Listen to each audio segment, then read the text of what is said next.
Bro, dude was beating on my window like he crazy. I ain't do nothing, twin. There's some variables here.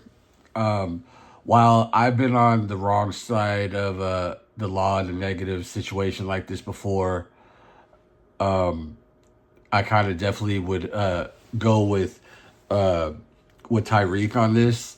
The first thing I noticed was you you can't have that attitude when you get pulled over, because most people, their instinct is like, I gotta get the fuck out of this, or I want to get out of this any way I can. So, you know, I feel like, he kind of had Tyreek kind of had a little attitude when he was asked to roll down the window.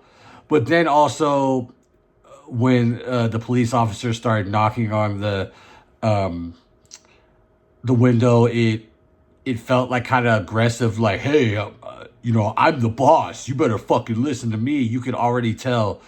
And, you know, watching it over, like, when he asked him to get out of the car, he was like, you roll down the window or I'll make you get out of the car, blah, blah, blah.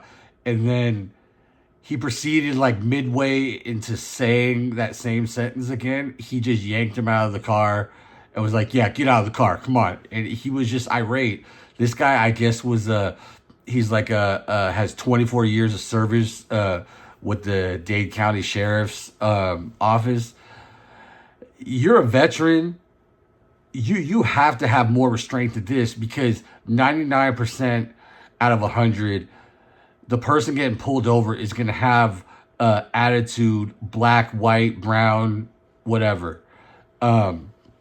So the cop already started. To me, the police officer, the sheriff, he made this a bad situation from the get go, because you're gonna deal with people the way Tyreek was acting, like, all the time, and so it was just kind of a bad situation to start. And then, he's handcuffing him and, like, kind of throwing him, like, on the ground, like, or placing him hardly on the ground.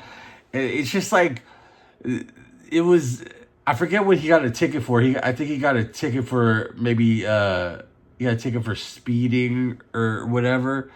But it's like, it's not like a criminal, you know, pullover or anything. So, like, why are you bringing it to that level as a veteran sheriff?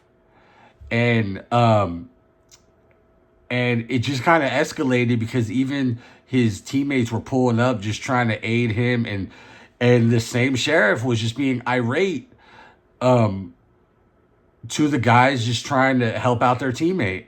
And I honestly felt like he was gonna possibly pull out his gun or, like, threaten to, especially when the body cam goes over to the teammates, which was just wild. And then just hearing Tyreek, like, you see him, I guess the attitude maybe acting a little tough, him just telling his teammates, don't leave him, because you see what, cops unfortunately do to blacks in America. And that was just kind of sad to see. And then, I don't know if Tyreek was trying to get up or he was actually initially being placed down on the sidewalk, but a different officer was kind of struggling with it, and the main officer that was irate already came over and, like, slammed him to the floor. Like, come on, man. You're just showing that, hey, I'm the head honcho, and you're gonna sit down and do what the fuck I say. You don't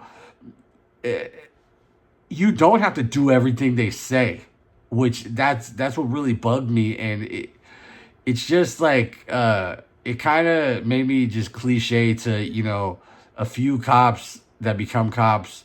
They weren't shit in high school and they want a sense of authority, and this is what they do. And this guy kind of illustrated that, which was just horrible. And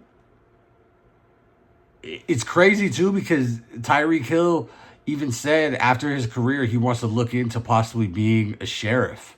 That's crazy. Like, and I just think these cops were uninformed, and even if they weren't informed, Tyreek even said, "What if I wasn't Tyreek Hill, and this is how, you know, I'm getting treated?" So it's a definite like underlying issue, and it just sucks. And they brought up on First Take as I was watching some of their opinions, and they said this is what Colin Kaepernick was talking about, and he was exiled from the NFL. And I think that's a good closing note. Where is Colin Kaepernick? Why did he get exiled for doing what is just being done in America now?